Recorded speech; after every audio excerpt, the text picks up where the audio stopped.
Hi, and welcome to Sketching the World with me, Kat. Today, we're not sketching the world. Today, I want to talk about art block. You know, that horrible thing that happens to, I think, every single creative at some point in their life. When I talk about art block, I'm not talking about burnout, which I think is a completely different thing. A lot of people use the terms interchangeably, but to me, burnout is a lot more serious. It's a lot more edging into a mental health issue, which I am not at all qualified to speak about.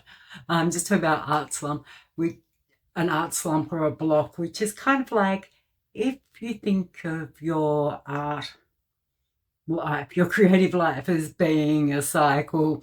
You have the periods where you're filled with ideas, you're filled with joy, you just have so much bursting out of you that you can't wait to hit the page or the clay or whatever medium you use, the canvas or whatever.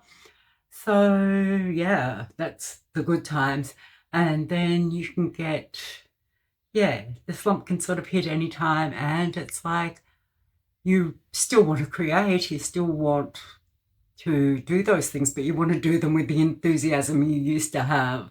You don't want to be like pushing yourself, it's kind of like, I want to start a sketch, but I'm not really sure what I want to do.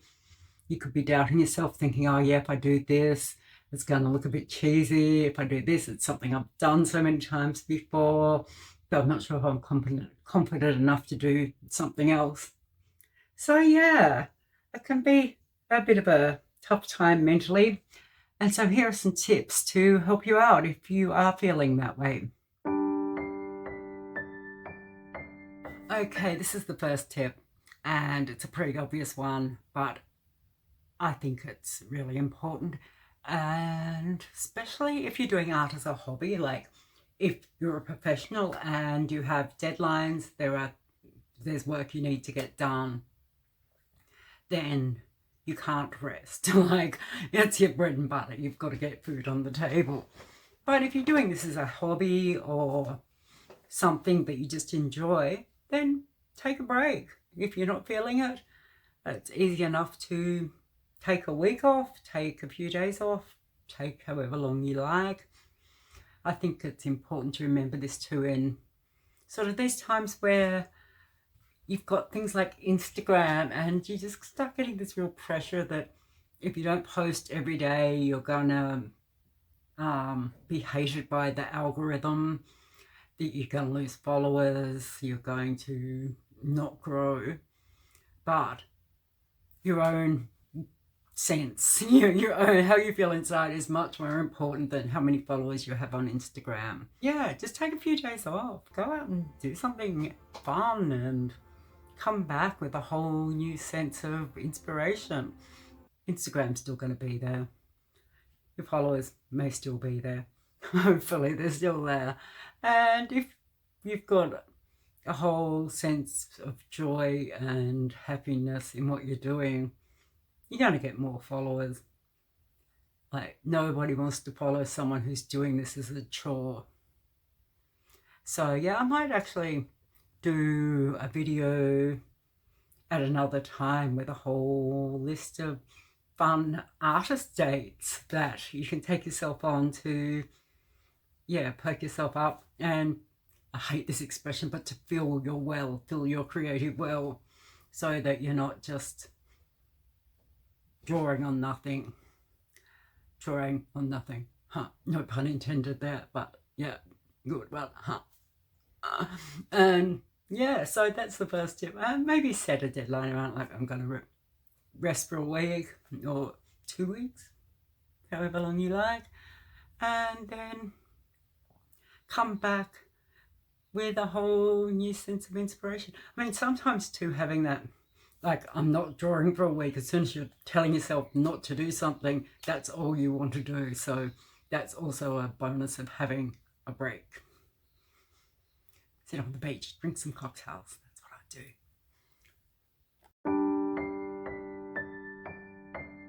Next up, try some new materials. Try doing something different. Hey, no one's gonna hate going out buying new art materials, right? It's always good to do, but you can also shop your own supplies. I'm pretty sure that if you've been doing art for a while, you end up with a whole bunch of art supplies that just get sort of pushed to the back of the cupboard. It's not that you hate using them or anything, it's just, yeah, they're not part of your everyday practice. So go raid the cupboard and get those materials out. Start working on something new and exciting. One of the things I find works really well for me is to start using crayons. Crayons have that whole connection to childhood. Like, everyone uses crayons when they're a kid, right? And then you start getting into other materials, but go back to the crayons. Even the smell will bring back those memories of childhood, and you start doing the most wonderful, well, I hope it's wonderful, but enjoyable, the most enjoyable art, because you can't do tight lines, you can't do fiddly little detail with crayons. You've got to get there and just bang it all down, have it all just the main details, big shapes, big mark making, everything is just loose and big, and that's really amazing. But yeah, any materials you've got. Lately, one of the things I've been doing that I love is using really brightly coloured paper. I might have some of those sketches in my blog coming up. Yeah, but on really brightly coloured paper. And then I'm sort of using complementary colours. So I'm kind of fighting the bright colour of the paper, and yeah, really fun. So anything like that, anything that just makes you feel happy to sit down and draw, even if your picture doesn't turn out well, not a good sketch, doesn't matter, just do it. Just so long as you're having fun, that's the main thing. And following on from that, maybe look for another creative outlet. Like, you don't always have to be drawing or sketching. Try something new. I'm saying this because I'm going to start crocheting a blanket soon. Oh yeah, I haven't crocheted since I was a teenager, and I kind of figure I can maybe, I don't remember how to crochet, but I think that once I start, I'll remember. I have maybe a misplaced confidence in my own ability, but no, there's plenty of tutorials out there. I'm sure I can do it. So yeah, something like knitting, crocheting, working with clay. You can get modelling clay. I use some for my making a mini palette video. I've still got some that I really must make something with it. Music, writing, journaling. Writing's not good for me because I do it as a job, so that's, yeah, never do it for fun, just for a job. But yeah, any kind of creative outlet, there's so many things out there, and if drawing or painting's not doing it for you at the moment, then it's perfectly valid to switch that up and try something else. Just probably don't go out and spend like thousands of dollars on a new violin or something, but you know, you can use your phone, download an app, make it. Is it making you happy? Is it making you excited? Is it making you want to create? If so, go for it. You have my permission. Size does matter. People might tell you otherwise, but size matters. And one of the things I find is when I'm sketching, I go for A4 size. A4 is the standard size here in Australia, and I think most of the world except for the US. It's what we use for school, anything like in the office, letter paper. So it's a very standard, like hardwired almost into our brains to go for the A4 size. But if you want to really mix things up, get out there and get like a huge sketchbook. I've got one that's A2 size, opens up to A1, and it just changes the way that I work when I use that, obviously, because, you know, you're filling a huge space, everything just gets bigger and looser and messier. Fun. You could go the opposite direction and just go for a tiny, weeny little sketchbook. Something that just fits in the palm of your hand, something smaller, so that you're starting to really focus and really cut out all the extraneous detail because there's not enough room for it on the page. and try using like a pen or something to get those details. But yeah, mixing up the size of your surface you're working on is definitely something that's going to make your art more fun. Get back into it. Yeah. If you need an extra bit of inspiration or motivation, one of the good things to do is take part in a challenge. If you're on Instagram, I'm sure you've seen challenges. Like, challenges are so much a part of art Insta, not the regular Insta where everyone's just taking selfies and pictures of their food, but art Insta where you're actually creating art and posting it online. Yeah, so there's the usual do this in your style challenges, but there's a million of those going on every day. But then there are other challenges. There's like the Inktober or Folktale Week, where you get a prompt list and you work from that. I am so terrible at prompt list challenges. I will admit that. They just throw me completely out. Like my sister, and she loves them. She thrives on them.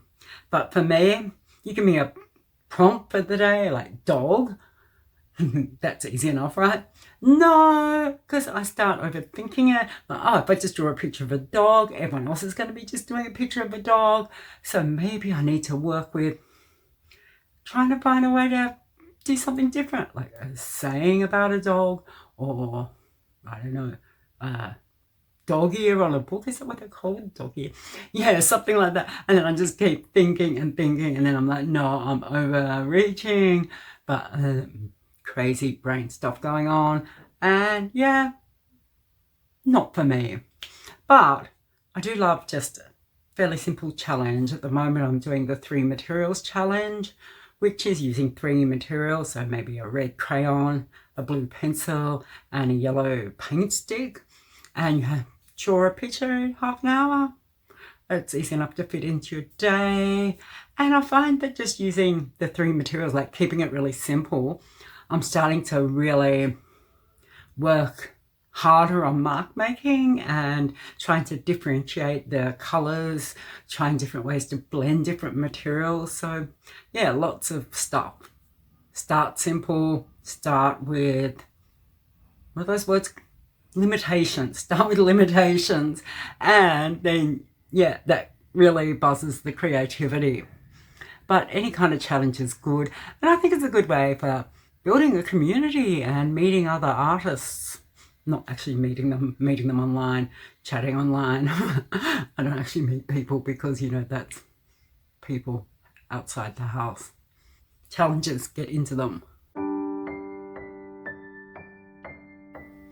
Okay, the best way to invigorate your art and just get everything happening is to subscribe to Sketching the World.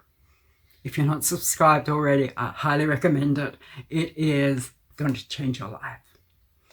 If you are subscribed, then maybe hit the like button. That's also a good way to get awesome karma. Yeah. Try it.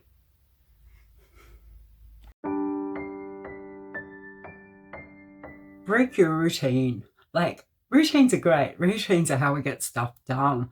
Well, for me anyway. I always find it so hard to have a routine, but it's always so productive when I do.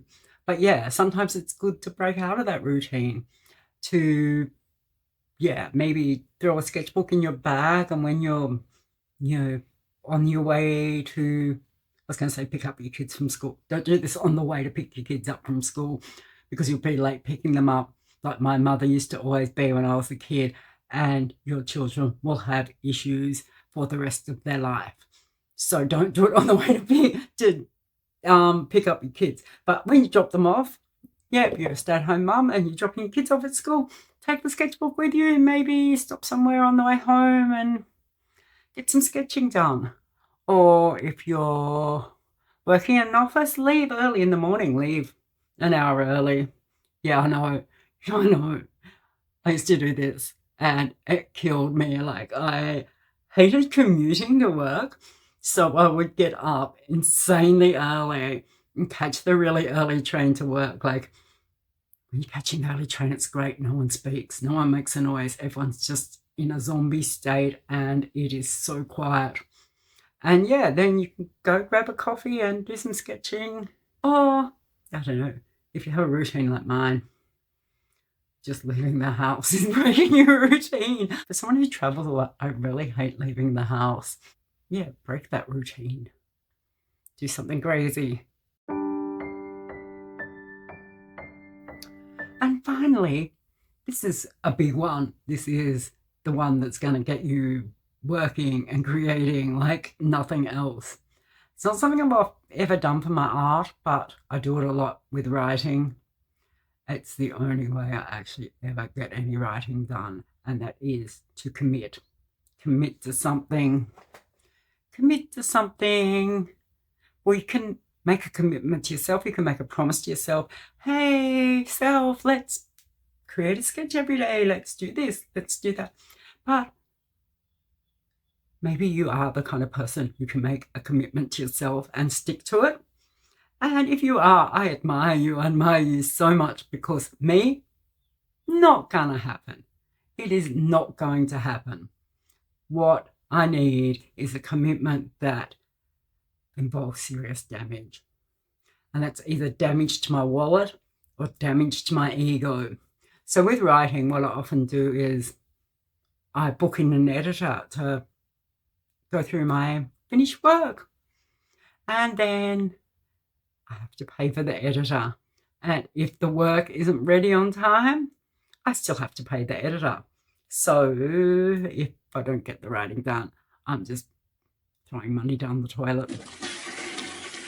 And yeah, that can work with sketching, art as well. Like, you can do something to make sure there's going to be consequences for not getting the work done. Deadlines. Deadlines are the only thing that motivates me. And I know there's some people who, as soon as they get a deadline, they just freeze up. They are not deadline driven at all. And I'd say, don't do this if you're like that. But I'm the kind of person, when you're in a job interview and they say, do you work well under pressure? I always want to say, that is literally the only way I work. If I don't have pressure, the work's not getting done. So yeah, I mean, you can do something like maybe sign up for a class and you need to have artwork prepared for it. You've got to have your portfolio done. You've got to have work handed in on schedule, that kind of thing. Or you can apply for an exhibition. I'd love to do that, but I just don't think I'm ready yet. But yeah, apply for an exhibition with a gallery, and then yeah, you're really seriously committing yourself there. Or even competitions. I don't do a lot of competitions, but occasionally I do. And yeah, deadline.